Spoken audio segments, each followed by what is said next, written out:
Egal für welches Rezept du getrocknete Chilis nimmst, ein paar Basics am Anfang müssen sein, damit du das Maximum rausholst. Ich zeige dir alles Schritt für Schritt anhand von 2 Rezepten. Fangen wir an mit der geilsten und einfachsten Chilisauce deines Lebens. Nachdem du die Stiele und Samen von 3 Guajillo, 2 Ancho und 4 Morita Chilis entfernt hast, erhitzt du etwas Öl in einer Pfanne auf mittlere Hitze und brätst die Chilis kurz an. Dieses Anbraten setzt die ätherischen Öle frei, was die Aromen intensiviert und die Chilis geschmacklich komplexer macht. Außerdem wird ihre oft zähe Haut weicher, was dir die Weiterverarbeitung erleichtert. Alternativ kannst du die Chilis kurz auf der Pfanne ohne Öl anrösten. Beide Methoden haben ihre Vorteile. Das Anbraten macht den Geschmack runder und voller, während das Rösten die rauchigen Noten der getrockneten Chilis stärker betont. Aber bei beiden gilt dasselbe. Es geht extrem schnell. Sobald die Chilis die Farbe ändern und das Aroma deutlich wahrgenommen werden kann, ist es soweit. Wenn du es weiter übertreibst, können die Chilis bitter werden. Also sei auf der Hut. Sobald die Chilis ordentlich angeröstet sind, wandern sie in einen Topf mit kochendem Wasser. Dazu kommen eine halbe Zwiebel, 2 Knoblauchzehen und jetzt steht die erste wichtige Entscheidung an.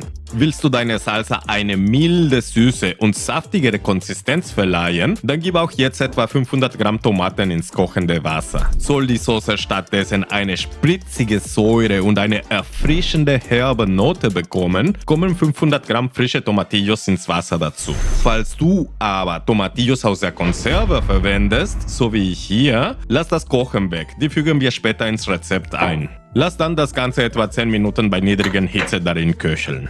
Durch das Ziehen im kochenden Wasser werden die Chilis weich. Dieses Einweichen nach dem Anrösten hat eine wichtige Funktion. Es stellt nicht nur die Textur für eine leichtere Weiterverarbeitung wieder her, sondern sorgt auch dafür, dass die Aromen konzentrierter werden und intensiver zur Geltung kommen. Denn während des Trocknungsprozesses verlieren Chilis Wasser, wodurch ihre Aromen konzentrierter werden. Beim Rehydrieren bleibt diese Konzentration erhalten, aber die intensiven Geschmacksnoten kommen durch die erneute Feuchtigkeitsaufnahme noch deutlicher zur Geltung.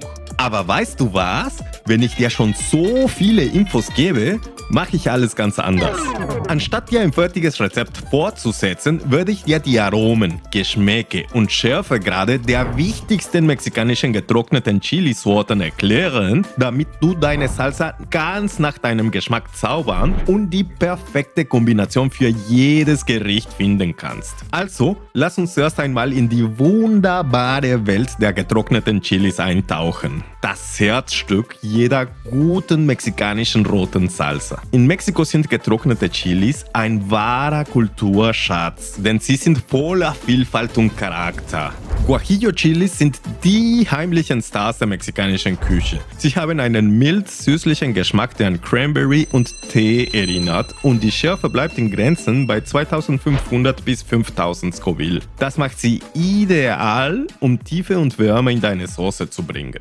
Dann haben wir die Ancho-Chilis. Das sind die getrockneten Poblanos. Sie sind sehr mild und bringen ein erdiges, süßes und rauchiges Aroma mit. Diese Chilis sind echte Allrounder und gehören in allen mexikanischen Klassiker wie Mole einfach dazu. Die Pasilla-Chilis sind mild bis mittelscharf und ihr Geschmack ist wirklich komplex. Stell dir erdige und süße Noten vor, kombiniert mit einem Hauch von Rosinen oder Pflaumen. Sie heben jede Soße auf das nächste Level. Etwas fruchtiger wird es mit den Morita Chilis. Sie haben eine angenehme Süße, gepaart mit einem dezenten Raucharoma und liegen bei etwa 2500 bis 10.000 Scoville. Damit eignen sie sich perfekt für fruchtig-pikante Salsas, die das gewisse Etwas haben. Wenn du nach einem nussigen und holzigen Aroma suchst, sind die Cascabel-Chilis die richtige Wahl. Sie sind eher mild, aber sie verleihen deinen Gerichten eine tolle Tiefe und sind ein echter Geheimtipp. Für intensiveres Fruchtaroma und eine ordentliche Portion Schärfe kannst du zu den Puya-Chilis greifen. Sie machen in pikanten Salsas richtig Spaß und sind aufgrund des intensiven Aromas unglaublich vielseitig. Und für alle, die es gerne so richtig scharf mögen, gibt es die Chilis de Árbol. Sie bringen ordentlich Feuer ins Spiel, gepaart mit einem Hauch von Rauch und einer grasigen Note. Perfekt, um deiner Soße den ultimativen Schärfekick zu verleihen. Das Beste an dieser Vielfalt: du kannst je nach Geschmack, Gericht oder gewünschtem Aroma eine Sorte nehmen oder bis 3 kombinieren. Jede Chili bringt ihre eigene Magie mit und du entscheidest, welche am besten zu deiner Salsa passt.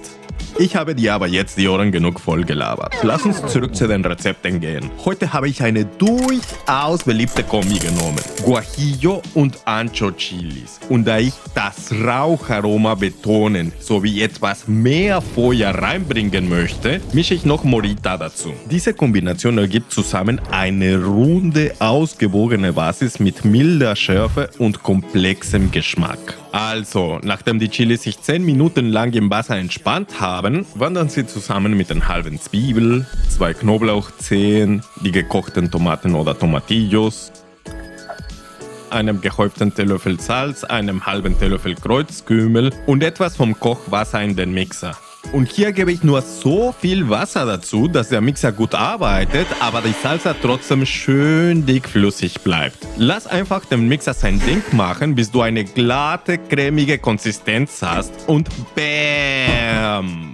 Diese Salsa ballert mit rauchiger Tiefe, einer süßlichen Würze und einem Hauch von getrockneten Früchten. Dazu kommt eine leichte, erdige Schärfe, die sich perfekt mit der herzhaft würzigen Basis verbindet. Das ging flott, aber wir sind längst nicht fertig.